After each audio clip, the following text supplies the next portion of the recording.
Time next for our Entre Nous segment. And today we're going to focus on the Venice Biennale, a global stage for art which was established back in 1895. It's one of the most significant international art exhibitions in the world.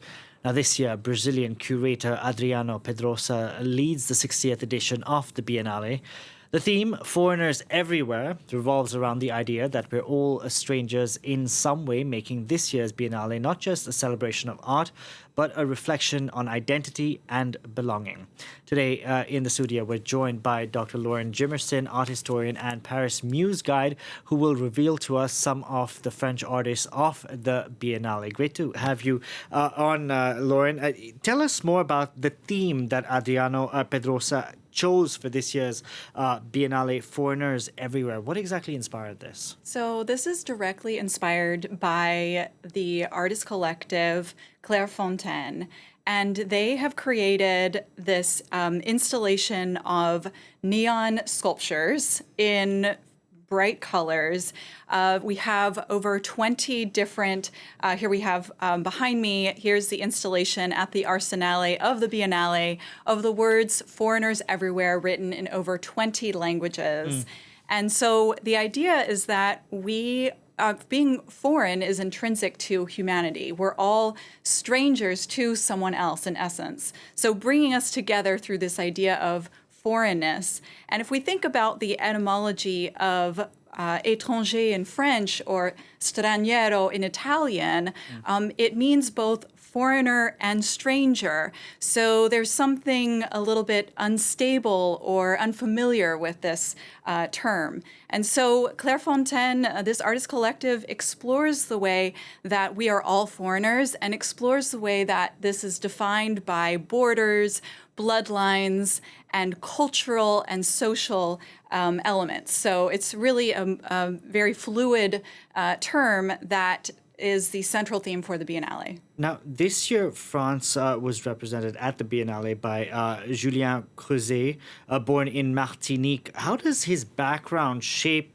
the pavilion's message, especially within this theme of foreigners everywhere? Absolutely. So here we have for the first time a French Caribbean artist representing France at the Biennale, and that's significant.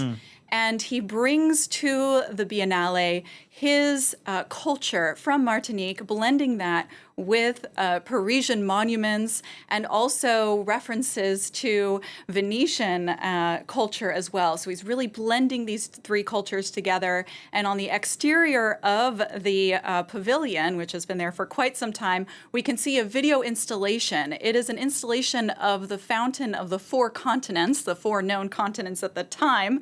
And it comes to life in a video where the sculptures start to dance around. And that fountain actually is stemming from the fountain in the Jardin du Luxembourg. So he is, once you enter inside the pavilion, you see all these references to the Caribbean colors that might conjure up this Caribbean world. And you also feel as if you're immersing yourself as if you're, snorkeling in Caribbean waters. So he's really bringing this idea of what it is to be French and what it is to be French in the context of the world today, the global world today. So what was it like to, walk through that French pavilion and experience Creuset's work firsthand? So it's a very exciting pavilion. When you walk inside, you are totally immersed in this world that he's created. You have the audio playing. The lyrics are from poems that he's written.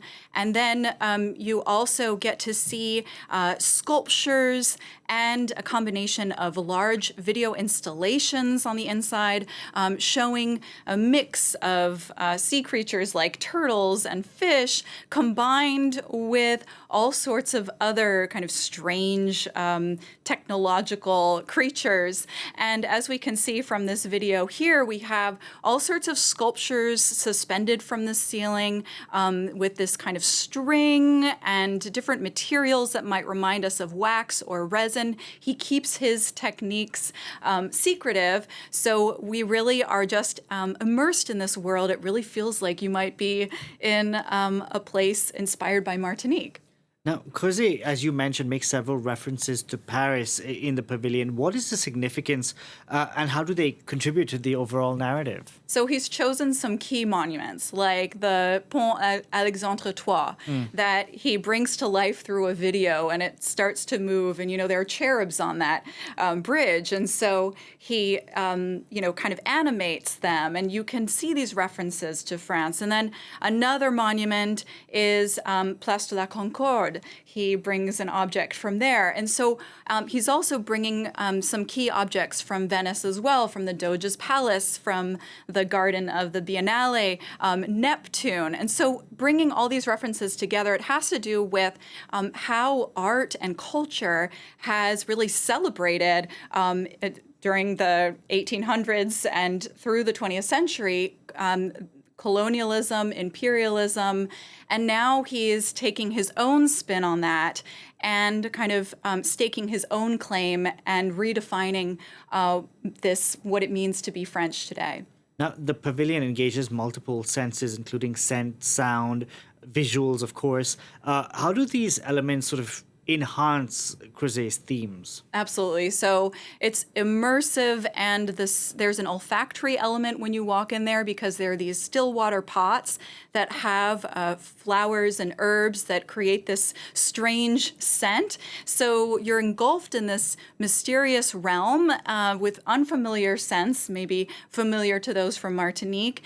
And then you have this tactile nature through the sculptures that are very, you really want to reach out and touch them. It's fantastic. Movement in these videos, so many visuals, so many colors. So what does all of this do? It creates this kind of underwater world. It emphasizes this aquatic theme, and it bridges the gap between France and the Caribbean and Martinique. You mentioned this aquatic theme because I wanted to ask what role water plays, very briefly in this work, given his connection to Martinique. So water is very important. It is a metaphor for migration, for movement, for transformation. It is what connects Martinique and France. And so it really underscores this shared humanity despite differences. Water brings up all sorts of things. Venice, the floating city, of course, is engulfed and sinking and surrounded by water. Paris, and we have the Seine. And then in Martinique, water is very important. He makes references to this spring called the Antilla Spring. And the water also brings to mind the slave trade and that kind of darker history. Yeah. So it's this fluid connecting device that brings everything together in a magnificent way. And I really invite you to go check it out if you can. Fascinating stuff. Thank you very much for that. That was Dr. Lauren Jimerson, art historian and Paris Muse Guide, joining us on the program. Time next for Reporters. Now, a year